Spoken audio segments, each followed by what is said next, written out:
In creating a sense of place, a new development first needs to identify itself to its public, and it best does this by drawing on the events, the history and the story that brought it into being. For the rice miller, this all begins at the main entry, the largest of several gateways into the precinct. If a place is to be valued, attractive and used, people must be able to find their way to it and through it with ease. Consistency in landscape treatment across the site will also establish a strong brand for the development. Wherever they find themselves in the development or its perimeter, people must know where they are. The wide central access way is divided in two by a water feature, providing the all-important open forecourt to the prestigious architecture above. Spanning the entry, a slender arch bearing the name The Rice Miller in brass or perhaps copper lettering is embellished with traditional motifs and a continuous band along the top in the same material to give it a contemporary finish.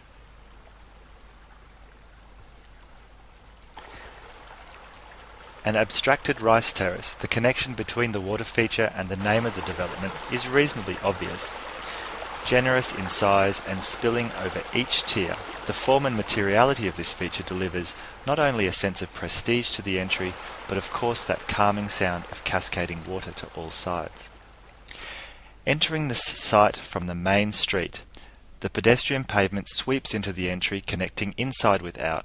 Large format natural stone bordered with textured cobblestones provides contrast, and this surface treatment will become a familiar feature of the development as you move through it.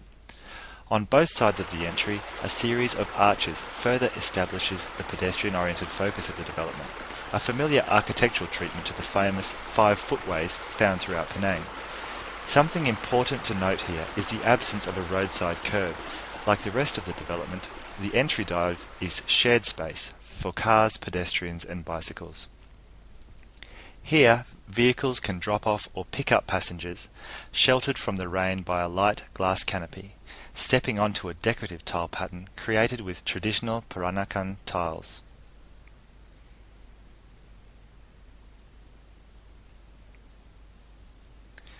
To one side, the first opportunity to welcome life in the development takes the form of a sheltered seating area beneath a canopy of trees. By offering both shade and seating, the space invites local employees or shoppers to linger in the space before moving on. Some of the original cobblestones from the old carriageway are used here in a restrained way to refer to the site's history and in a design sense bring the space to the human scale. These clusters of furniture located beneath the canopy are a simple example of the way furniture can be used to invite people to interact socially and give a place life without being attractive to undesirable behaviour like sleeping or loitering. Bicycle parking is provided out of direct view from the street, but under surveillance by people using the space. Of course, no entry to a modern building would be complete without making a statement, something to offer another piece of the puzzle, perhaps identifying its political, artistic or social take on the world. Here, gathering around an informative plaque, the pioneers could be holding a discussion in the clearing, almost a part of everyday life, and on show for all to see, touch, interpret, and don't forget, a great photo opportunity for new visitors. On the opposite side, the entry plaza is restrained in design, intended for multiple uses and temporary events. A continuation of the arches defines the space and frames the view from inside and out. Overhead wiring permits the installation of lighting or decorations depending on the time of year. I really think this place could have movable seating tables or a marquee or licensed street food vendors or any number of other activities. Between the residence building and customs house is an avenue of trees, with a difference.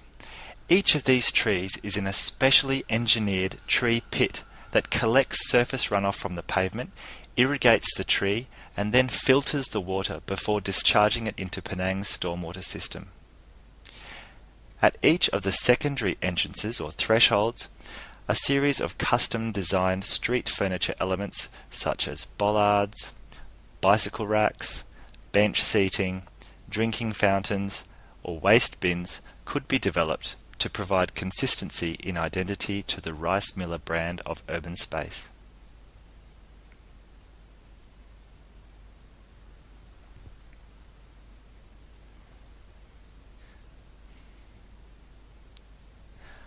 After hours, lighting becomes very important in creating the mood and atmosphere for interaction between people that the rice miller hopes to achieve. A well-considered lighting plan for the entry arch and water feature will help it stand out in the street.